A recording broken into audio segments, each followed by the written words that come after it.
Kia ora everybody and welcome back to the kitchen. Tonight we're going to be making a bit of a kiwi staple. We're going to be making mince, but we're going to be making it into a pie. So with this recipe you could use it for mince on toast or mince and mashed potatoes, which is one of my kids' faves, or anything that you want really. I've got a variety of veggies from my fridge, just whatever I had, kumara, parsnips, carrots, celery, got some mushrooms the other day at the shop which were already chopped. I'm all into making it quick, and a leek which it looks a little bit sad but it'll do the trick. So whatever you've got, just use that. So my pot's heating up over there and ready to go, and I'm going to put my mince in there and fry it off so that I can get the fat off there. Okay, so I'll see you soon, eh? I wanted to show you this, and I'll keep the phone as still as I can. Can you see that down there and how it's like really brown? Okay, that is all the flavour. So it makes a real difference. Whoops, makes a real difference when you heat up your pot and then put your meat in, because then you can sear it, and all that brown, you know, when the meat starts to stick to the bottom and then you have to scrape it off the pot, that's all the flavour. It's a really good stuff. So, you know, heat your pot up before you put your meat in. Okay, see you soon. Okay, the meat's cooking fine over there and I've drained it. Okay, so I've taken off the juice and the fat, and I'll share it with that. Can you see that? There's quite a bit of fat on top. I think it's got like, you know, 15% fat content, which is a lot. And we don't want that in our diet. That's not good. We could do with the juice, but not the fat. So you can skim it off in a few ways. You just use a spoon and skim the fat off and put it into a container. Don't put it down your sink because it's going to go down into our waterways. We don't want that. Okay, and then after you've taken the fat off, then you could put it back in with the meat if you want, with the mince. Another way I've seen people do is just put a piece of bread on it. Put a piece of bread on and sop up all that fat and things like that, and then feed it to the birds. Works for me. So I'm going to go back to the mince and I'll see you soon. Mince is looking really good. See that? Most of the fat's been removed, or as much as I can. And now I'm just going to put in the veggies. Just chuck it in there and I'm just going to fry it off. Okay, and then we're going to add some water later on. So it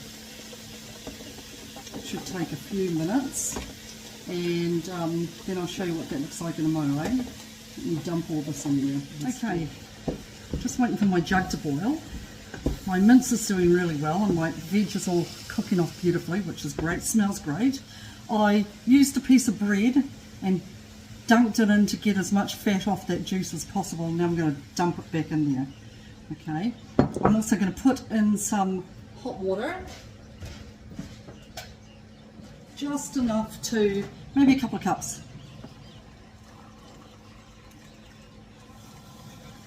It should do. A couple of cups is heaps. And I'm just going to keep mixing that around and cooking it off. Smells really good. I'm going to put in a couple of tablespoons of garlic, because I like garlic. I'm all about garlic. But I mean, if you want to, you can add things like curry powder or any of those sort of beautiful flavors. But garlic does often. And mince is cooking beautifully. Now, if you've got kids that don't like veggies, and I know that there's loads of them out there, get your food processor out. And while you've got your veg over there, after you've chopped it up, stick it all into the food processor and just chop it up finely. If you haven't got a food processor, you can get one of those, you know, what do you call them? You know, the NutriBullets, and do little bits of veggies at a time. And that way it'll all be chopped up and they will be none the wiser. But you'll still be having kai that is nutrient dense, it's full of goodness, and that they'll eat because they can't see the orange stuff. So that's what we used to do anyway. It was a good way to get our kids to eat spinach. Now I've got a packet of dry onion soup. This is just French onion. Doesn't matter what you've got at home. If you've got just plain onion soup, or like what is it, like beef soup or something like that. I'm just using this today for flavour, and it's nice and quick and easy. So I'm going to dump that in there and stir it up, and I'll let it cook off for another probably 5 minutes, and look at probably thickening it up a bit with some corn flour and water. Right, in the meanwhile, I've got my oven heating, and I've got it on 200 degrees because I want it to be able to cook the pastry as well. I'll let this do its thing, and as soon as we're ready to thicken it up and get the pastry ready, then we'll go from there, eh? Right, I've mixed up a couple of tablespoons worth of corn flour just with a little bit of water to make a bit of a slurry, and I'm just going to thicken up our mince that way.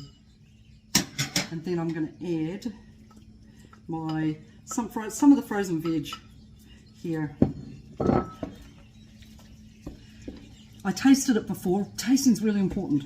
You know, nobody wants bland food, and it needs some salt and pepper as well. Even though we've added that soup mix, it still needs a bit of salt and pepper. So, you know, add what you need to so that it tastes really good. Remember that the salt, as long as you don't use too much, will enhance the flavour of your veg and your meat.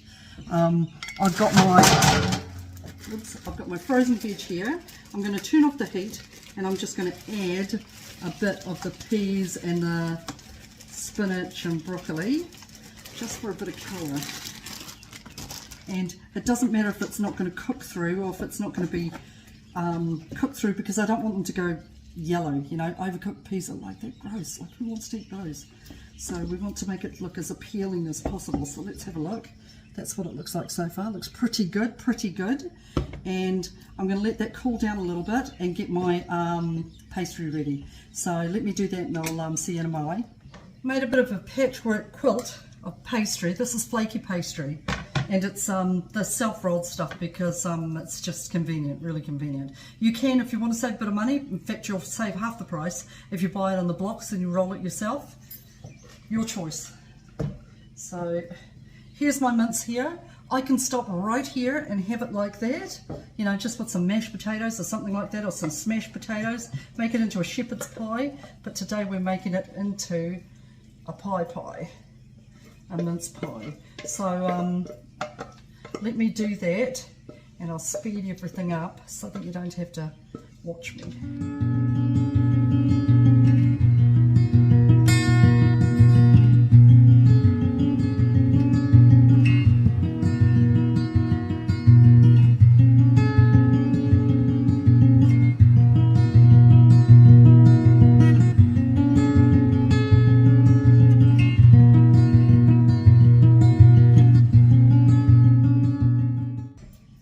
That'll do. So there's my pie all ready to go into the oven.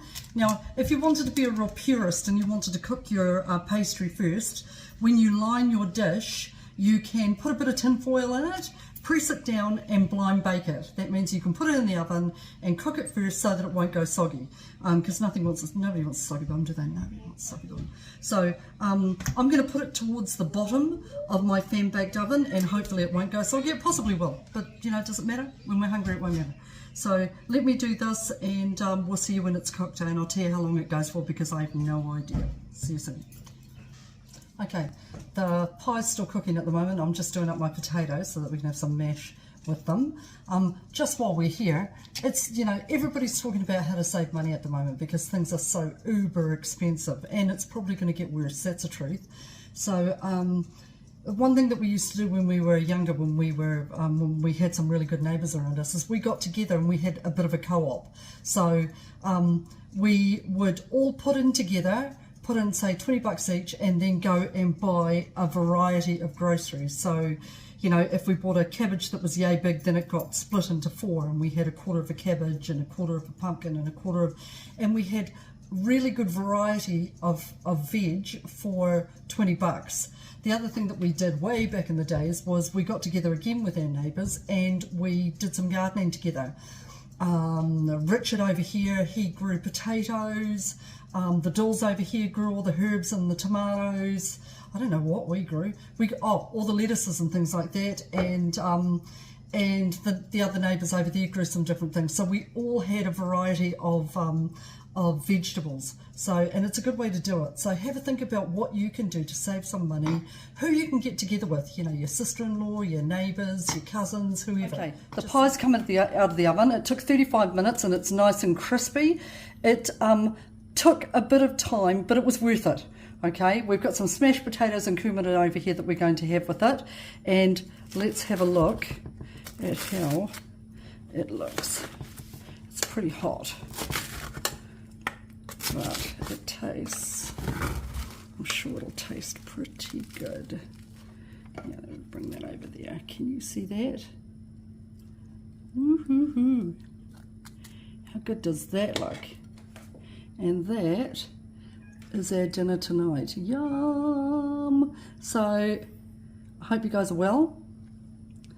Hope you guys are taking care of each other and thinking, and moving my camera up, about what you can do to save some money. Sorry about that. Take it easy out there, look after each other, and we'll see you guys next week, eh? Ka kite anō.